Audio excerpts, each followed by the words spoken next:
sur Nantes, découvrir la ville, parcourir ses œuvres. Départ pour Nantes est un podcast en 10 épisodes autour des arts majeurs et leur représentation nantaise. Bienvenue à bord de l'épisode 1. Attention au départ. Vous venez de poser vos valises à Nantes, vous cherchez à vous cultiver tout en vous divertissant, alors ce podcast est fait pour vous. Bonjour à tous, nous nous retrouvons pour un nouvel épisode de Départ pour Nantes, en compagnie des étudiants de BTS Communication de l'ENC by Thalys. Aujourd'hui, place au thème de l'architecture. Nous sommes en compagnie de Marjorie, Mona, Marion et moi-même Pauline. Comme vous l'avez compris, ici on parle architecture. Nantes et notamment son île sont reconnus pour être l'île de la création ou le petit Manhattan. Des styles d'architecture divers et riches recouvrent la surface entière de la métropole. Suivre la ligne verte vous mènera au voyage à Nantes, rempli des plus grands bâtiments architecturaux de la ville qu'il faut absolument visiter. Pour commencer, je vais vous parler du lieu unique, installé depuis le 1er janvier 2000 dans les anciennes biscuiteries Lu, célèbre pour son petit beurre. Il s'agit d'un espace d'exploration artistique, de bouillonnement culturel et de convivialité, qui mélange les genres, les cultures et les publics.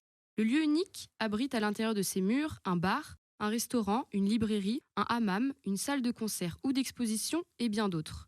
Le site propose une rencontre entre des artistes passionnés et des visiteurs curieux. À chaque événement, son art, qu'il s'agisse de musique, de danse, de peinture ou d'écriture, à chacun d'y trouver sa création préférée. C'est donc dans une vision d'ouverture sur le monde et sur la culture que le lieu unique rassemble et fédère les gens autour de passions communes. À mon tour, je vais vous parler des Anneaux. Les Anneaux, c'est une exposition permanente créée en 2007 par Daniel Buren. Situés quai des Antilles sur l'île de Nantes, ces anneaux s'illuminent la nuit, alternant le rouge, le vert et le bleu, laissant place à votre propre interprétation. Ils permettront aussi d'éclairer votre promenade en direction d'une des plus grandes boîtes de nuit de France, le Warehouse. On y trouve aussi le passage Pommeray, inauguré en 1843 et imaginé par Louis Pommeray. Le but étant de transformer un quartier insalubre et malfamé en un passage de commerce luxueux, digne de ce modèle parisien très en vogue. En plus de son architecture grandiose, le passage Pommeray regorge de produits de haute qualité et de magasins tendance. Ce passage s'inscrit aussi dans une dynamique innovante et moderne lors de l'installation de nombreux pop-up stores.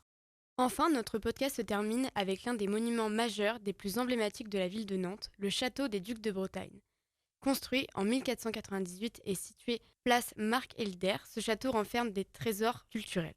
Il ravira vos soirées d'été entre juillet et août avec le festival gratuit Aux Heures d'été qui accueille plus d'une 50aine de spectacles et de concerts avec en supplément un cinéma en plein air.